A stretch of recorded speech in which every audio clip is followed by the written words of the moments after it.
Hi everyone! Welcome again to my channel. And today's video ay andito ulit tayo ngayon sa bukid ko. Napakalakas ng ulan guys. Ayan yung maliit na sapa. So nandito ako kasi chine-check ko yung aking mga gulay. Ito tingnan niyo itong sedam. Matagal na to siya dito guys. Dati meron ako ditong tinayo na yung greenhouse ko dito. Dito dati nakatayo. So, nung nilipat ko na, ayun, eto na lang yung naiwan, yung mga sedam na to. Yan, di ba ang ganda? Yan. Ang bilis talaga tumubo ng damo. Lalo na to, oh. Yan. Hindi pa umabot ng 1 linggo. Ayan, tumubo na. So, binubunot ko kasi yung damo. Natatabunan yung sedam ko. Yan. Tapos meron ako ditong ano ba tawag nito sa atin? Nakikita ko to siya, sinasahog sa pansit or bihon ba 'yun? Ayan. So pinaano ko yung mga bunga. Ito. Para meron akong buto next year. Yan, maraming bunga na malaki na. Yan. Pinaano ko para meron akong pantanim next year. Yan, napuno na yung tangke ko. Ayan. So, dito nga pala ako kumukuha ng pandilig. Tapos, gusto ko pang padagdagan yung tangke ko kasi pag summer na talaga, ay nauubos siya guys. Ayan, dyan ako kumukuha ng pandilig. Ayan, binaha na yung kamatis ko guys. So, kailangan ko yatang lagyan ng dito. Ito para makalabas yung tubig. Yan, kasi ayan may stock na siya dyan. Tapos yung mais ko. Yan. Natumba na yung bulaklak ng carrots. Kasi kanina napakalakas ng hangin. Hangin tsaka ulan. Yan.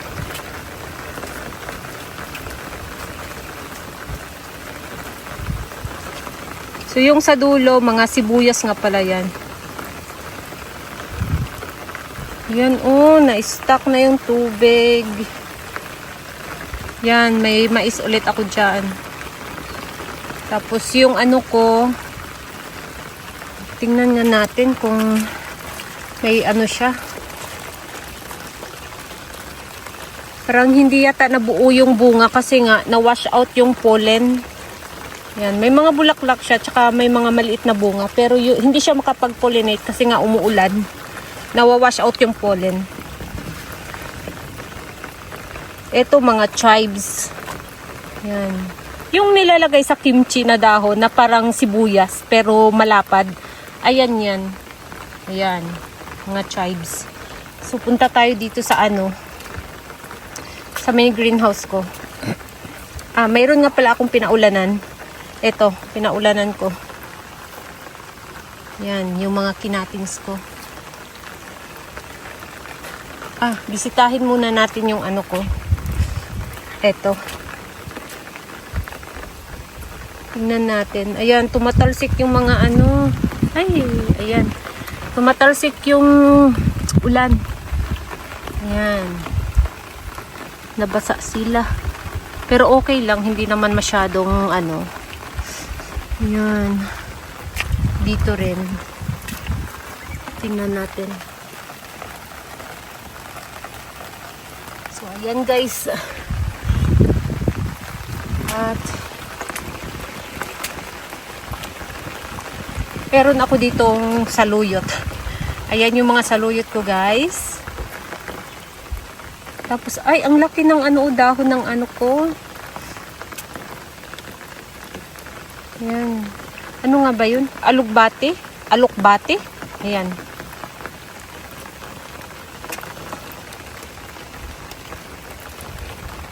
Meron din dito. So far, ito dito, hindi pa nagmamashi. Ayan. Ito rin chives din yan. Yan, napakakapal na. So, tingnan natin. Ayan, hindi nabasa doon sa loob. Hindi katulad dati na kapag umulan, dito sa loob, nagmo-moist. Diyan sa loob. So, mula nung pinalitan ko, hindi na siya nabasa. Yan, sarado yung ano natin.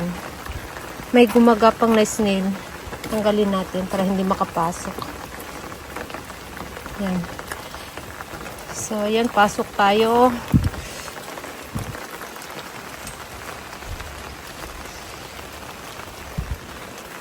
So, dito nga pala sa gilid, binuksan ko to siya kahapon para mabasa. Yan, sinadya ko talagang paulanan dito sa gilid. Kasi yung mga ano ko dyan, mga bruns ko kasi, napaka soft na ng dahon. Kaya, ayun, binuksan ko sa gilid. Tapos, kanina, sinara ko na rin. Yan. Pero dito, ayan, dry na dry.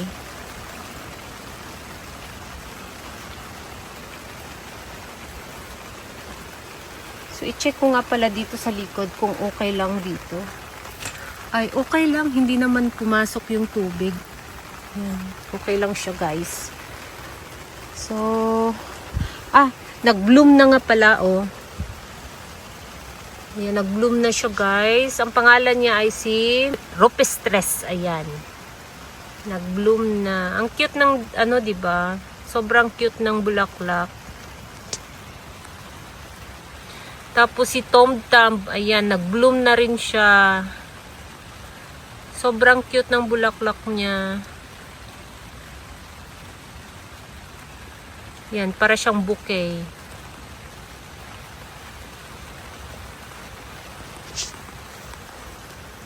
So, yung ibang bulaklak ng eto. Ibang bulaklak ng mga succulents. Yan.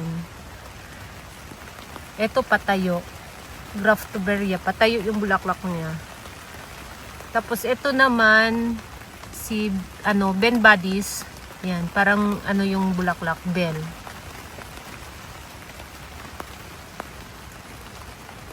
Ito si Water Lily. Ayan yung bulaklak ni Water Lily.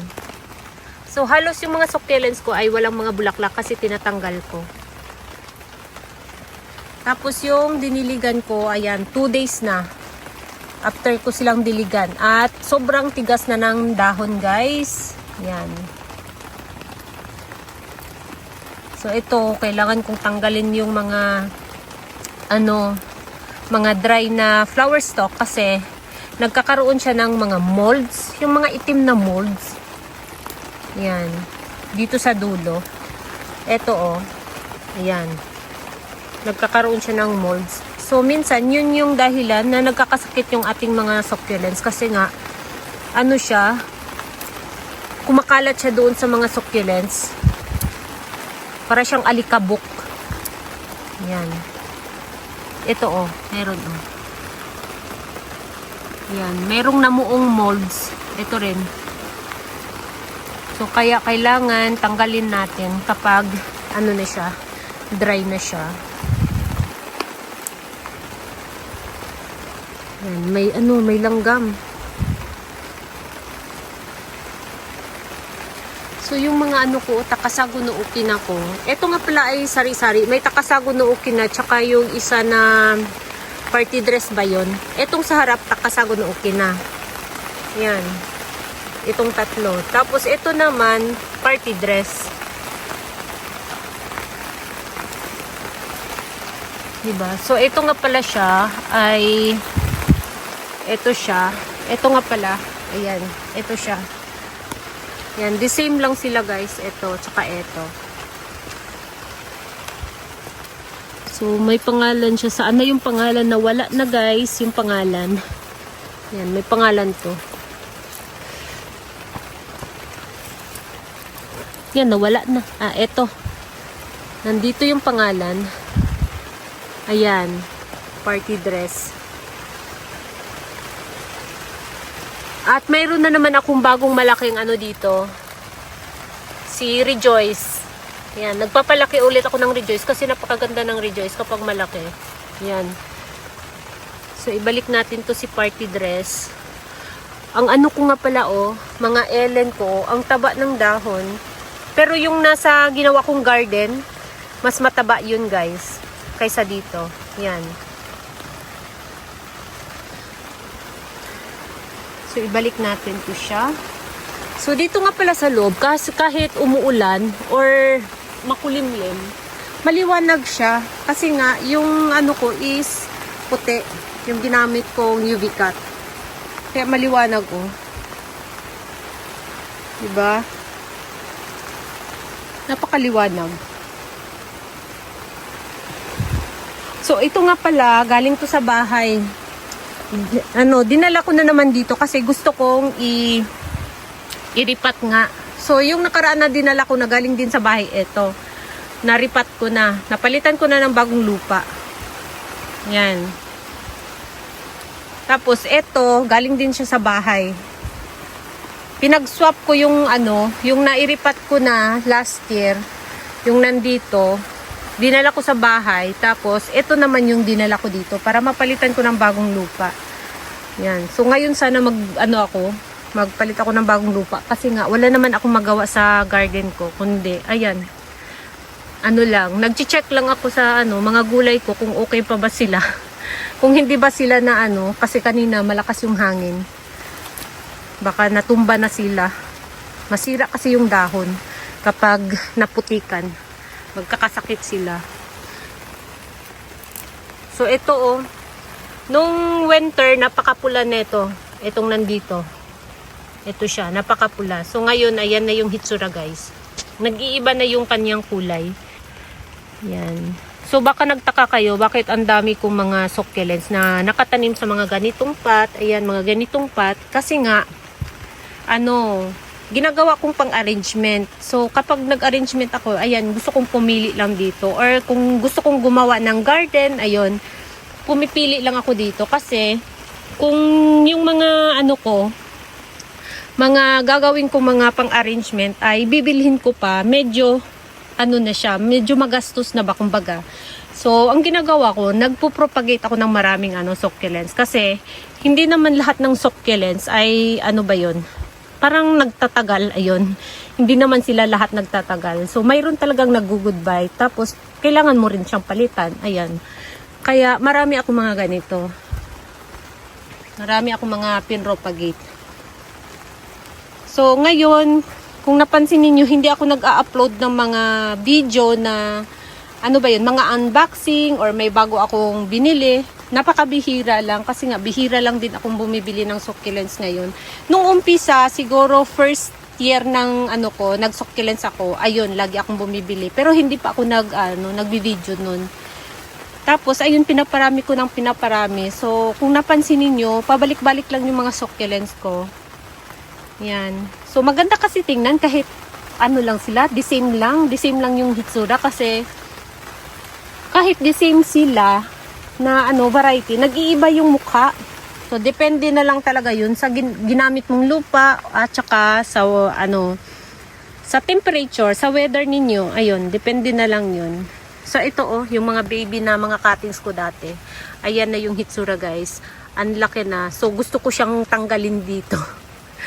Ayan. Nainganyo na naman akong tanggalin siya kasi nga, 'di ba ang laki na, pero ito talaga yung gusto kong goal. Yan. Ganito kalaki. Gusto ko sila lahat ganito kalaki. Kaya lang, ayun nga, nawala na yung mga diyan Yung mga langgam. Yan, nawala na. Wala naman akong nilagay. Parang lumipat yata sila. Parang napansin nila na baka lagyan ko sila ng gamot, natakot yata. May may nagmashi. Yan. Ito, tinusok ko lang to siya dito kasi natanggal siya doon sa mother plant. Nga pala to siya? Sweet berry. Ito. Natanggal siya dito guys. Galing siya dito nung naglipat ako. So, ayan. So, wala na to siya. Itapon na natin. Yan. So, yun lang guys, yung natin ngayon. Yan, check muna natin dito para makita nyo naman. So, ito nga pala siya ay mga Chihuahuensis. Itong nasa harap. Yung may mga ganito na nilagay ko ay Chihuahuensis. Yan. Mga napropagate ko rin sa dahon. Tapos, ito naman siya, si Hanatsukiot. So, napaka-soft ng dahon, guys. Kasi, hindi ko talaga diniligan. Mas madali kasing magripat kapag dry yung kanyang, dry yung kanyang lupa. Mabilis lang tanggalin yung lupa. Ayan, napaka-soft. Si Hanatsukiyo. Ayan. And then, mayroon tayo ulit dito na Elaine. Elaine ba to siya or si Opalina? Ay, si Opalina. Yan. Meron akong na-propagate pala na Opalina. Tapos, si Lime and Cherry. Yan. Tapos, yung parang nag-variegate siya, nilagay ko doon sa sa ginawa kong garden, yung isa dito na parang nag-variegate. Na Lime and Cherry. At ito naman walang pangalan. Napakanipis na ng dahon, guys. O, pwede na siyang Diba, sobrang nipis na. O, pwede na siyang itiklop ang dahon. At meron ulit ako ditong si Cubic Frost. Ito naman siya si Caravan. Yan, meron ako ditong Caravan. Yung mother plant ito na goodbye na. Maganda to siya kasi yung pinakagitnang niya is siya, nagiging parang purple, nagda-dark purple siya. So ayan. Tapos ito mga silhouette. Yan. Tapos meron ako ditong mumuka. Yan, ang payat na. Parang naglagay ako dito ng mumuka. Saan na kaya yun? Baka doon sa ginawa kong garden. Ang nilagay ko lang pala dito ay eto. Si lang pala yung nilagay ko dito. Si Lemon Rose Variegated. Hindi pala ako naglagay ng mumuka. So, doon sa ginawa kong garden, mayroon ako dito, doong mumuka. Yan. Tapos, ito naman si Sumitsumo. Para siyang si ayan para siyang si Chihuahuensis na ba yun? Si Peach Boy, ayun. Diba? Magkamukha lang sila. Mas maputi ito. Itong si Chihuahuensis. Tapos ito medyo siya. Siguro dahil bagong ripat, bagong yung lupa niya. So mayroon pa siyang fertilizer. Kaya ayan. Umiinom siya ng fertilizer kaya medyo nagda-dark yung kanyang kulay. Ayan. So, ito lahat dito ay mga Chihuahuensis. Galing to siya sa mga, yung ginawa ko dati na, sa pahabang pots. Tapos, pinaghiwalay-hiwalay ko at nilagay ko muna dito kasi yung mga rosette niya ay tumatabing So, gusto ko munang pagandahin yung rosette. Saka ko na siya ulit. Ilagay sa mga bilog na pot na malaki or mahabang pot. Ayun. So, ayan. Ito naman siya si White Queen. Ayan, oh. Ayan, guys. Ang ganda na niya. Ang dami niyang babies. Ayan. Ang bilis niyang dumami. Ay, mayroong guys. Tingnan ninyo to. Ayan. Kung nakita ninyo, nangitim yung dahon. So, ibig sabihin, mayroon dyang, ayan kung nakita ninyo. Mayroon ditong mealybugs. So, kailangan kong hanapin yung mealybugs. Ayan, kailangan ko siyang isprehan. Tanggalin na natin dyan. Habang hindi ko pa makalimutan. Ayan. Lagay natin siya dito. Para pag uwi ko mamaya, ayan, ma-remember ko siya dahil makita ko. So, ayan guys, yung ayan, maglilipat ako ngayon dito. So, yun lang guys, yung ating video for today. Nandito lang ako kasi, ayan nga, chinecheck ko yung mga gulay ko. At, ayun, para makita nyo na rin yung aking mini greenhouse dito habang umuulan kung binaha ba. Ayan, thank you so much for watching and please don't forget to subscribe and like to my channel. Sa hindi pa nakapag-subscribe, please subscribe my channel at i-click nyo na rin ang bell button para ma-update kayo pag nag-upload ako ng bagong video. Thank you so much for watching and see you on my next video. Bye-bye!